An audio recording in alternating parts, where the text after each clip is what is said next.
ആഴ്ചയിൽ 2 ദിവസമെങ്കിലും മുരിങ്ങയില കറി വെച്ച് കഴിക്കുന്നത് നമുക്ക് ഏറെ ആരോഗ്യകരമാണ്. നമ്മുടെ എല്ലാം വീടുകളിലും പരിസരത്തും സുലഭമായി നമ്മളൊരു കമ്പൊടിച്ച് നട്ടാൽ പോലും എളുപ്പം ഉണ്ടായി വരുന്ന ഇലക്കറിയാണിത്.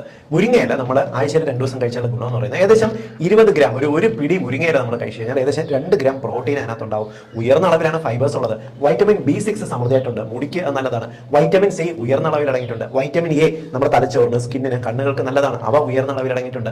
ഇതുകൊണ്ട് മാത്രം തീരുന്നില്ല, ക്രുസെറ്റിൻ എന്ന് പറയുന്ന ഒരു ആന്റി ഓക്സിഡന്റ് ഉയർന്ന അളവിലുണ്ട്. നിങ്ങൾക്ക് രക്തസമ്മർദ്ദം കുറയ്ക്കുന്നതിന്, ഇതിനകത്തുള്ള ഫൈബേഴ്സ് നമ്മുടെ കൊളസ്ട്രോൾ കുറയ്ക്കുന്നതിന്, അമിതവണ്ണം കുറയ്ക്കുന്നതിന്, മലബന്ധം പോലുള്ള പ്രോബ്ലംസ് മാറ്റുന്നതിന് എല്ലാം സഹായിക്കും. നമുക്ക് എളുപ്പത്തിൽ പ്രിപ്പയർ ചെയ്യാനും സാധിക്കും. എന്നാൽ നിങ്ങൾ മുരിങ്ങയില കഴിക്കുന്ന സമയത്ത് ശ്രദ്ധിക്കേണ്ടത്, നിങ്ങൾക്ക് പെട്ടെന്ന് ഗ്യാസ് ശല്യം ഉണ്ടാകുന്ന ആൾക്കാരാണെന്നുണ്ടെങ്കിൽ മുരിങ്ങയില പാകം ചെയ്ത് ചൂടോടെ മാത്രം കഴിക്കുക. തണുത്തിട്ട് കഴിച്ചാൽ ഇത്തരക്കാരൻ അത് ഗ്യാസ് ഉണ്ടാക്കും.